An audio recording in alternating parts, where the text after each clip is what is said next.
This video is going to be about these things: ground fault circuit interrupter devices, GFCIs, or in places outside of North America, often called residual current devices. And what they do is they cut the power if a short is detected, and hopefully will save someone from getting hurt. We're going to look at both the most conventional receptacle type ones, circuit breakers, and these plug-in ones that convert a regular receptacle into a GFCI one. And what I've been wanting to do for a long time is take these devices and see how protective they are by looking at how sensitive they are, how many or few milliamps it takes to trip them, and how quickly they react. So let's get started. I've built a custom box to be able to do these tests, and let me show you how it works.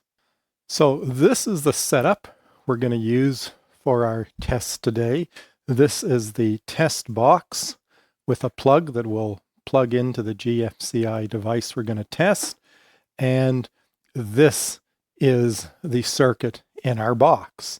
And it really just consists of a whole bunch of resistors between the live or hot wire coming from the GFCI device to ground, so that we can leak an adjustable amount of current to ground by adjusting these two potentiometer knobs on our little test box. So if we look at the resistors here, we'll start at the bottom. We have a 1K resistor to ground, and that's chosen so that for every milliamp going through this resistor, we will get 1 volt on the terminals that we have attached to the resistor as well. And so we can attach a voltmeter or a scope, and for every volt we see here, we'll know there's 1 milliamp of current in the circuit. Makes it kind of easy to convert. Above that, we have about 7.6K of additional resistors up here, and what the idea is this combination of fixed resistors is such that the maximum current through the circuit will be no more than 13.6, or probably around 14 milliamps if the input voltage is a little bit more than 120 volts. However, the really interesting part is up here, the two variable resistors that we have. And the idea here is we can adjust their combined resistance from anywhere from 0 to 50 kiloohms. And when they are at 50 kiloohms, well, we can do the calculation, and what that results in is the minimum current coming from our box is around 2.4 milliamps. Now, you might be asking, why did I not just use one 50 kiloohm variable resistor? And it's because we have to be very careful that we don't send too much current through these resistors and harm them.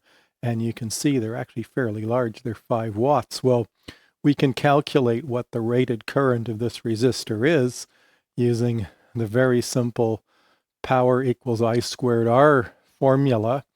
And if we rearrange the terms, the maximum current through these resistors is the resistor power divided by the resistance of the resistor, all square rooted, plunk in the numbers, and we get 14 milliamps.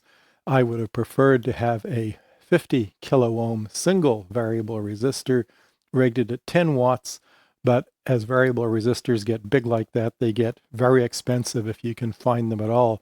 So the easy, cheap solution was simply to use 2 variable resistors like I did, and it works pretty well. So that's our setup. We're going to set this up so the box plugs into a GFCI device and see what current the device trips at for the beginning of our test. To start things off, here's the voltmeter we're going to use, and we will attach it to our current and ground terminals.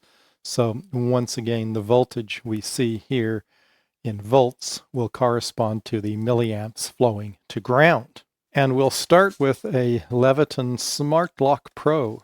GFCI device. And here it is. Still got the sticker covering the load terminal for additional outlets.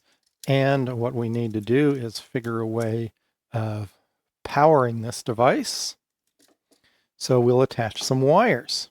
All right, I have a wire with a plug on it. So we'll very quickly attach all of that to the GFCI. All right, so there's our GFCI, and it's set up with a plug, so we can power it. And I've actually got this in an isolated circuit. And of course, what we need to do is then be able to draw a current through it. And to do that, we'll plug our device into it with this gray plug. And we'll turn this off. We'll turn the current all the way down to 2 milliamps. And let's energize this and see what happens. We'll turn on our circuit here. And we're not getting any power. Ah, here we go. The GFCI was not actually properly activated. And now what I'm going to do is gradually increase the current until the GFCI trips. And the current we see here is going to be the minimum current we will get when it actually trips. So we're at 3. We're okay. Getting close to 3.5, 3.6. So we're at 4 milliamps and it hasn't tripped yet. And there we go. It just tripped and the current was somewhere around 4.5 milliamps. I'm going to just back it off a bit and we will reactivate our device. So 4.37, that's so 4.4, we're okay. We're almost at 4.5, 4.5 we're okay. 4.6, so between 4.6 and 4.7 milliamps is when this particular GFCI trips. Not unexpected. You would expect it to trip somewhere in that range, and I believe the specification for most North American GFCIs of this type is 5 milliamps, so you would hope it trips a little bit before that. Okay, so that's very nice. The next thing we should do is see how long it takes to actually trip. What we'll do is we'll attach the scope to the same place we have the voltmeter attached to. In fact, I'll just attach it to the voltmeter itself. There is the voltage we're seeing here on the oscilloscope. And once again, as we increase the current to somewhere around 4.6 milliamps or so, we should expect our GFCI to trip. And it did, just around 4.7. And we saw the trace disappear on the oscilloscope. So what we'll do is we'll increase the current just a little bit, just over 4.7 milliamps. And what we'll do is we'll turn off the switch here so current doesn't flow. We'll re-trigger our GFCI so it's up and running. And now we'll flip our switch and watch what happens on the scope. Okay, there we have it. On the scope here we have 200 milliseconds per division. So 1, 2, 3, 4. So the thing took about 800 milliseconds or 0.8 of a second to trip. A bit slow, but that's at the essentially minimum trip current. And what I'm going to do is adjust the current to various higher levels and see if it gets any faster. So here goes 7.5 milliamps. Wow, that was short. So now we're even less than one division here. So it's about 100 milliseconds.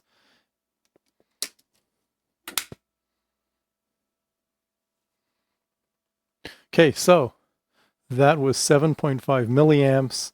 And we can see that there's sort of like 1, 2, 3, 4, 5 60 hertz cycles or so, just less than about 100 milliseconds before it manages to shut off. Not bad. So we'll up it one more time, maybe to 10 milliamps and see what happens. All right, 10 milliamps. I think it's gotten a little bit shorter. 1, 2, 3, 4 and a bit cycles. And maybe what I'll do is try and get as close to 14 milliamps as I can with this setup and see what that does. There we go. So at just under 14 milliamps, we're down to somewhere around 3 AC cycles, and at about 50 milliseconds per division, we're somewhere in the 50 millisecond range. What we'll do now is try some other GFCIs. So this is a very old Hubble one. Hubble, another very respected and old brand in North America. And we'll see if its age has any effect, either just because it's gotten older or because way back when it would have been made, the standards might have been a bit different or the sensitivities might have been different. The old Hubble is really fast. It's only like 3 or 4 cycles, even at 5 milliamps. That's impressive. Even less that time. Now, the Cooper. Still in a relatively new box, the Shock Sentry. So it should be fabulous. This is a slightly different one. It has a switch built into it for certain conveniences, for certain applications. Took a little while, so what I'm going to do is just... Oh no, the scope shows the end of it. So we took 1, 2, 3, 4, 500 milliseconds. Not bad, actually. It sounded a bit slower than that, but that's actually not bad. So now something a bit different, an old GFCI breaker, and it's made by Eaton. And I think it is actually pretty old. I scrounged it specifically for this video. So let's see how it does. And what we're going to have to do is add a receptacle to it. Does that look good? It does. Turn these back to low. We'll plug it in here. And if everything goes well, 0.9. So somewhere around 4.9. Let's try and narrow it down just a little bit more. Oop, didn't like that.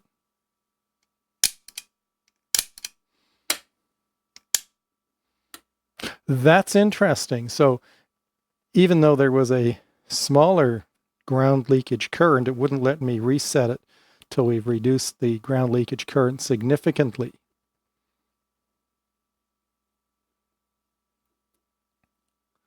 So 4.85, 4.9, 4.9. So somewhere around 4.9, and it won't let me reset it. Let's see how much we have to back the current off to reset it. There we go. So we needed probably somewhere less than 4 to reset it. Yeah, so that's very interesting. So on this one, we can't reset it until the current is below 4, even though it takes about 4.9 milliamps to trigger it. That's a very interesting feature. So 10 milliamps. Yeah, again, some fraction of a cycle in the 10 millisecond range to trigger. And you can't really expect it to trigger in much less than a cycle, because it does, of course, depend on where in the cycle you flip the on switch. All right, one final one to test. This is one of those Amazon ones that seem to come from a company nobody's ever heard of before, at least I haven't. And certainly looks quite nice, but let's see how well it does. Turn the current down, turn the power up, turn the voltmeter on. So I guess this is not powered up. Now it is. Okay, so the GFCI is working. 4.8 milliamps, 4.9 milliamps, 5 milliamps, 5.2. So let's test this old one, which is slightly different. It's a one that plugs into the wall into a regular receptacle and turns it into a GFCI type receptacle. And it's probably at least 25 years old, if not older. So it'll be very interesting to see how it compares with the modern ones. We'll turn on the tester. There's 2 milliamps. Let's bring it up close to 4.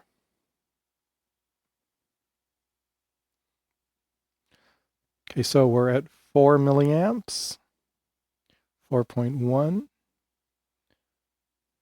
4.2, 4.65 milliamps, 67 milliamps, 4.67, 4.68 milliamps. So just under 4.7 milliamps, this one trips. So I think it is one of, if not the most sensitive one we have.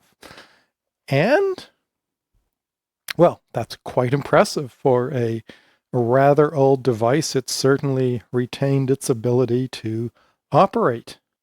So I've plotted the results on this graph, and this graph consists of time on the vertical axis, the time it takes for the device to trip, and current on the lower axis, the current that it trips at. So what you can see here is all of the devices trip somewhere around 5 milliamps, but the time it takes to trip is quite different. Now, before we get into that, this device has a number of zones. AC1, less than about half a milliamp, is where electrical currents are so small that you really don't notice them. AC2, this green area, is where you can certainly feel the tingling, but they don't do any harm. The yellow area is, well, where you start feeling things like muscle contraction or paralysis. So it's the beginning of the danger zone. And then where it's red, that's where you start getting permanent damage or even death. And so what you like is a GFCI device to trigger quickly enough so that it keeps you always in the green zone. And we have this green line here, which essentially is the line between the safe and not safe areas. And I should also point out there is this brown line that corresponds to a UL standard that many of these devices adhere to, essentially mimicking the green line, but stopping at around 20 milliseconds, presumably recognizing the fact that it's pretty hard to get a device to trip significantly faster than that. So let's look at the actual results. Well, first of all, we have this series of lines down here corresponding to the old Hubble GFCI receptacle, the old Eaton breaker, and the considerably newer Beston breaker. And they all trip pretty quickly at 5 milliamps. And the trip time is somewhere between 40 and 80 milliseconds. And as you increase the ground fault current, that trip time gets shorter and shorter, with the breaker being the absolute fastest, tripping in about 10 milliseconds or so from the detection of a 10 milliamp current. And that's probably because the breaker has bigger springs to trip it much faster than the smaller receptacles over here. You can see a separate series of very similar lines. However, they have a elbow in them, so they all trip once again at about 5 milliamps, but are much slower, typically in the 500 to 800 millisecond time to trip. And once again, as the ground fault current increases, the trip time gets reduced, but there is this elbow in the graph, and it sort of takes a slightly different angle, presumably heading up to somewhere down here around the 100 milliamp range at 10 milliseconds or so. Why would the newer or fancier devices from Leviton have this strange, slower characteristic? Wouldn't faster be better? Well, these faster devices are probably more likely to be subject to nuisance tripping from a very short, perhaps surge fault current. And the problem with nuisance tripping is when things do that, people get very angry and generally start doing things like circumventing or disabling or removing the device, which is not something you want to have happening. Well, the final conclusion of all of this is the GFCI devices I tested, both new and old, all were sensitive and quick enough to really protect everybody in my house, and I certainly have no problem with any one of them. And I think that's a pretty good universal result, particularly for devices that have been installed for 25 or 30 years. Now, you're supposed to test them every few months or something like that, but realistically, who does? The other thing to consider is the power that they're consuming. And while the old one that used 2 watts is a bit of an anomaly, it looks like the newer ones are getting more and more approaching the 1 watt power consumption range. Doesn't sound like a big deal, but when you start considering they're being required on more and more circuits in every house, and you can imagine if you have 10 or 20 of them in a house, well, that's now consuming 10 or 20 watts, which, by the way, translates to 10 or 20 bucks of power a year. No big deal for a single house, but for a city with 1 million houses, well, now we're talking about significant amounts of power being wasted. And that's something we also need to consider, because that does produce pollution and greenhouse gases depending on how the power might be being generated. So again, not always a simple solution of, yeah, we'll just put in more of these things and it'll keep everybody safe. I hope you found this video interesting and it's given you some food for thought as to where and when you might want to use a GFCI device, and also given you some confidence that even older devices in most homes are generally sensitive and quick enough to still provide plenty of protection against electrical shock. Now, all of this, of course, can be debated, and I would be delighted if you would do so in the comments. And of course, as always, I will join in. So again, I hope you enjoyed the video, and see you next time.